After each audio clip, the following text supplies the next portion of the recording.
বিভিন্ন স্বাদের গল্প শুনতে এক্ষুনি আমাদের চ্যানেল গল্প ওয়েভকে সাবস্ক্রাইব করুন। আজ আপনারা শুনবেন লেখক শঙ্কর সেন শর্মার কলমে ছোট্ট মজার গল্প অপদেবতার জন্ম। গল্পটা শুনুন এবং শুনে জানান গল্পটা কেমন লাগলো। আজকের গল্প পাঠে আছি আমি শুভঙ্কর এবং আমার সাথে রয়েছে বর্ণালী। শুনতে থাকুন আমাদের আজকের গল্প অপদেবতার জন্ম।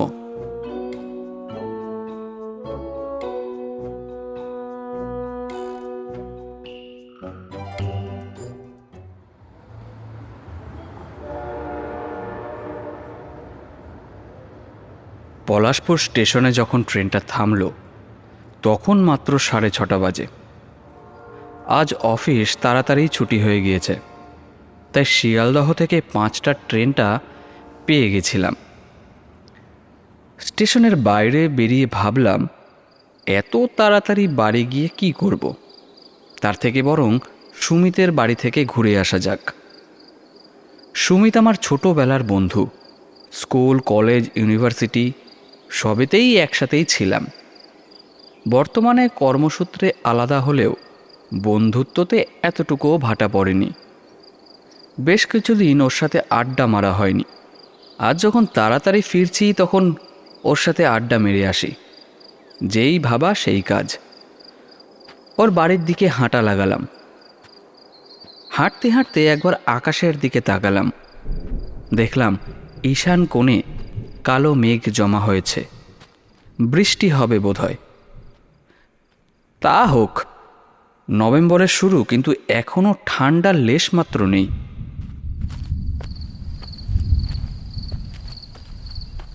গল্পগুজব করে সুমিতের বাড়ি থেকে যখন বেরোলাম তখন রাত 10টা বেজে গেছে। আগেই বেরোতাম, কিন্তু ওর বাড়ি পৌঁছানোর পরেই শুরু হলো মুষলধারে বৃষ্টি। প্রায় 2 ঘন্টা এক টানা বৃষ্টি।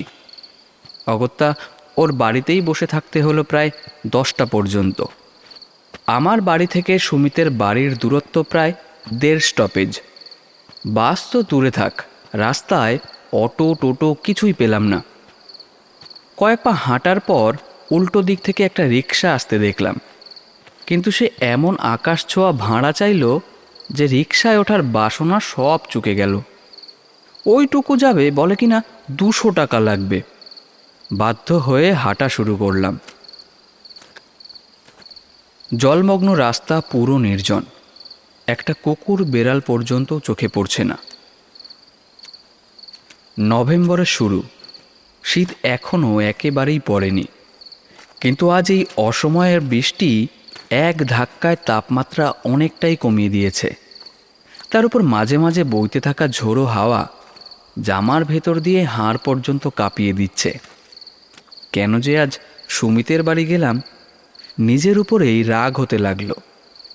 বিকেলে যখন স্টেশনে নেমেছিলাম তখনই আকাশের ঈশান কোণে কালো মেঘ জমতে দেখেছিলাম। বুঝেছিলাম বৃষ্টি হবে, তা সত্ত্বেও আজ সুমিতের বাড়ি যে কী জন্য গেলাম কে জানে। কিন্তু এখন রাগ করে আর লাভ নেই, আর রাগ করেই বা কী করব। একটা দীর্ঘশ্বাস ছেড়ে হাঁটা শুরু করলাম। এখান থেকে আমার বাড়ি যাওয়ার একটা শর্টকাট আছে। এখান থেকে কিছুটা হাঁটলেই একটা ছোট্ট শিব মন্দির। শিব মন্দিরের বাম দিকে সরু ইটের রাস্তা ধরে রেল লাইনের পাশ দিয়ে 10 মিনিট হাঁটলেই একটা ছোট বাঁশের সাঁকো। সাঁকো পেরিয়ে বাড়ি পৌঁছতে 2 মিনিটও লাগবে না। তাছাড়া ওই রাস্তা বেশ উঁচু, জল জমার প্রশ্নই নেই। ঠিক করলাম ওই দিক দিয়েই যাব, যদিও ওই দিকটা বেশ নির্জন ও ঝোপঝাড়ে ভর্তি। অবশ্য এদিকটাও আজ কম নির্জন নয়। তাছাড়া ওই রাস্তার একটু বদনাম আছে, ওই রাস্তায় নাকি অপদেবতার বাস। সন্ধ্যের পর লোকে ওদিকটা এড়িয়েই চলে। আমার আবার ভূত প্রেতে বিশ্বাস নেই একদমই। তাছাড়া বহুবার ওই রাস্তা দিয়েই বাড়ি ফিরেছি, কিন্তু ভয় পাওয়ার মতো কোনো ঘটনাই ঘটেনি। কিছুক্ষণের মধ্যেই শিব মন্দিরের সামনে পৌঁছে গেলাম। এখান থেকে বাম দিকে সরু ইটের রাস্তা ধরে যেতে হবে। কিছুটা গেলেই রাস্তার ডান দিকে বাঁক নিয়ে রেল লাইনের পাশ দিয়ে সোজা চলে গেছে সাঁকোর দিকে।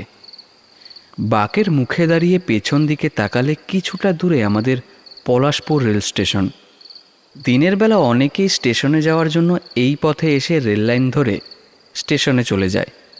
অবশ্য সেটা দিনের বেলা, রাতে এদিকটা সকলে এড়িয়েই চলে। যাই হোক, বাস রাস্তা ছেড়ে দিয়ে বাম দিকে সরু রাস্তাতেই উঠতে কেন জানি না গাটা কেমন ছমছম করে উঠল। আকাশের দিকে তাকালাম। কালো মেঘ সরে গিয়ে এখন আকাশ অনেকটাই পরিষ্কার।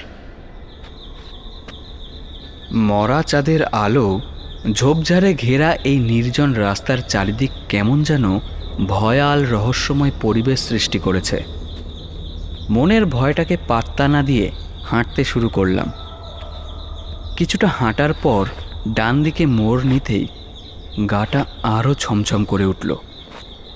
এদিকটা আজ ভীষণ নির্জম আর থমথমে। আমি ভূতপ্রেত বিশ্বাস করি না, কিন্তু তা সত্ত্বেও আজ কেন জানি না এত ভয় লাগছে। হয়তো এই ভৌতিক পরিবেশের কারণে এমন হচ্ছে। মন শক্ত করে আবার হাঁটা শুরু করলাম। কিছুটা যেতেই আমার পেছনে খানিকটা দূরে রেললাইনের দিক থেকে কারোর ডাক শুনতে পেলাম। কেমন ফ্যাস ফ্যাসে নাকি সুর, কে যেন ডাকছে আমাকে। এই যে মশাই, ও মশাই, একটু দাঁড়ান। পিছনে ঘুরে রেললাইনের দিকে তাকাতেই আমার বুকটা হিম হয়ে গেল। মরা চাঁদের ফ্যাকাশে আলোয় দেখলাম আমার থেকে বেশ কিছুটা দূরে রেললাইনের উপর দিয়ে সাদা পাঞ্জাবি আর পায়জামা পরিহিত কেউ একজন এগিয়ে আসছে আমার দিকে। কিন্তু সব থেকে অদ্ভুত ব্যাপার হলো তার মাথা বলে কিছু নেই। মনে হচ্ছে যেন শুধু পায়জামা আর পাঞ্জাবিটা ভেসে আসছে আমার দিকে। তারপরেই অবয়বের হাতের দিকে চোখ পড়ল। সাথে সাথেই প্রবল একটা ভয়ের স্রোত আমার শির দ্বারা বেয়ে নেমে গেল। আমি দেখলাম অবয়বের হাতে ঝুলছে একটা মুন্ডু। এত দূর থেকে পরিষ্কার বোঝা না গেলেও ওটা যে কোনো এক মানুষের মাথা তা বুঝতে আমার কোনো অসুবিধা হলো না। এই রাস্তায় অপদেবতার কথা শুনেছিলাম বটে, কিন্তু বিশ্বাস করিনি। দিশাহারা হয়ে ঊর্ধ্বশ্বাসে ছুটতে লাগলাম।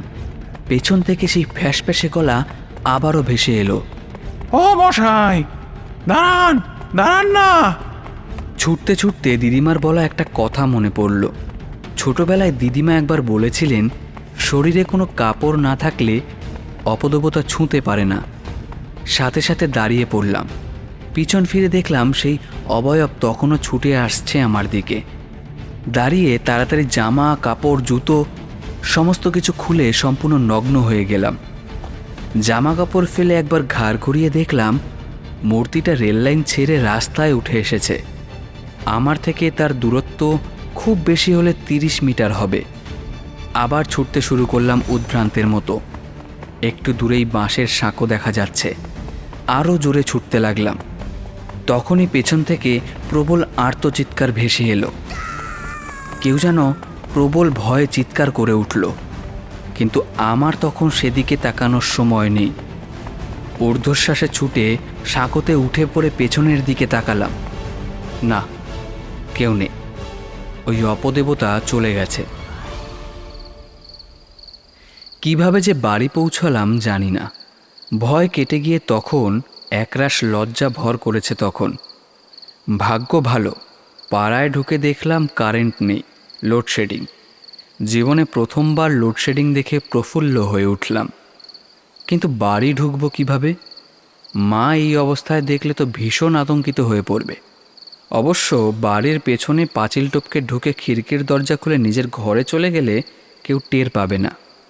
কিন্তু প্রশ্ন একটাই, খিড়কির দরজা খোলা থাকবে তো? বাড়ির পেছনে গিয়ে পাঁচিল টপকে খিড়কির দরজা দিয়ে ভিতরে ঢুকে নিজের ঘরে গিয়ে পোশাক পরে বেরিয়ে এলাম।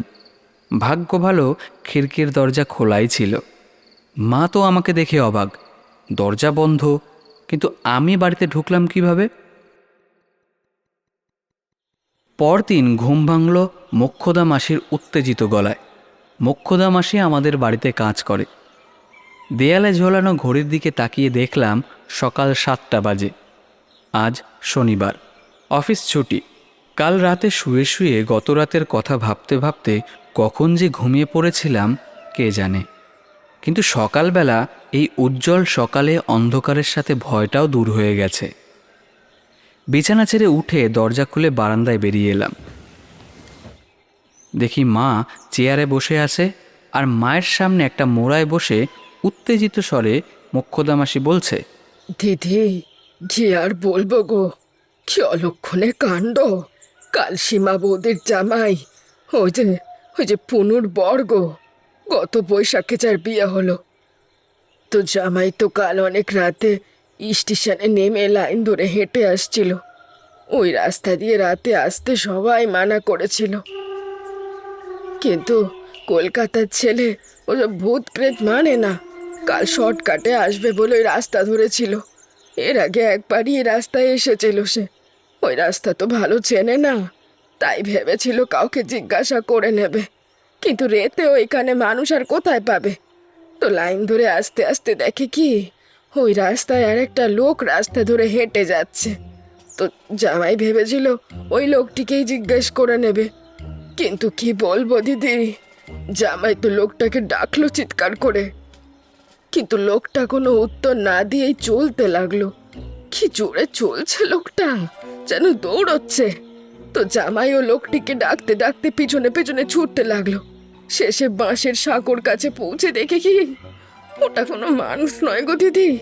মানুষ এত লম্বা হতে পারে? ওটা সেই অপদেবতা গো, প্রায় 8 ফুট হবে লম্বায়। কাল বেশ ঠান্ডা ছিল, কিন্তু সেই ঠান্ডাতেও অপদেবতার গায়ে সুতো পর্যন্ত নেই। সাঁকোতে উঠেই সেটা ফিরে তাকিয়েছিল জামাইয়ের দিকে। উহ, কি ভয়ঙ্কর! জামাই বলছিল ওই চোখ দুটো নাকি একেবারে আগুনের ভাঁটার মতো জ্বলছিল। জামাই তো দেখে একবারে ভয় রাস্তাতেই অজ্ঞান হয়ে পড়ে গিয়েছিল। আজ ভোরবেলায় ওই দত্তবাড়ির ছোট ছেলে ট্রেন ধরার জন্য ওই পথে যেতে গিয়ে দেখে জামাই অজ্ঞান হয়ে পড়ে আছে। রাস্তায় এক পাশে ব্যাগটা পড়ে রয়েছে, আর মিষ্টির হাঁড়ি ভেঙে সব মিষ্টি একেবারে রাস্তায় ছড়িয়ে আছে। সমস্ত বিষয়টা আমার কাছে পরিষ্কার। পুনুর বর কালাচাঁদকে আমি দেখেছি। গায়ের রং ঘোর কৃষ্ণবর্ণ, হয়তো সর্দি লেগেছিল বলে গলার স্বর ওরকম নাকি আর ফ্যাঁসফ্যাঁসে শোনাচ্ছিল। গায়ের রং কালো হওয়ায় কালোই মরা চাঁদের আলোয় মুখটা বুঝতে পারিনি, সেই জন্যই মনে হচ্ছিল মাথা নেই। আর ওই স্বল্প আলোতে হাতে ধরা মিষ্টির হাঁড়িটাকে মাথা ভেবে ভুল করেছিলাম। হে ভগবান! মোক্ষদা মাসির বলা ভূতের বর্ণনা মনে পড়াতে আবার হাসি পেয়ে গেল। ভূতের উচ্চতা নাকি 8 ফুট। বাপরে, লোকে গল্পের গরু গাছেও তুলতে পারে। আমি লম্বায় মাত্র 5 ফুট 5 ইঞ্চি, আর মোক্ষদা মাসি সেই উচ্চতা 8 ফুট করে দিয়েছে। আর কি বলল? ভাটার মতো চোখ। হ্যাঁ, আর সামলাতে পারলাম না, বেশ একচোট হেসে নিয়ে আমি একটা স্বস্তির নিঃশ্বাস ছেড়ে বিছানায় শুয়ে চোখ বুজলাম। আমি আজ একটা কথা বুঝলাম, অপদেবতার জন্ম এইভাবেই হয়।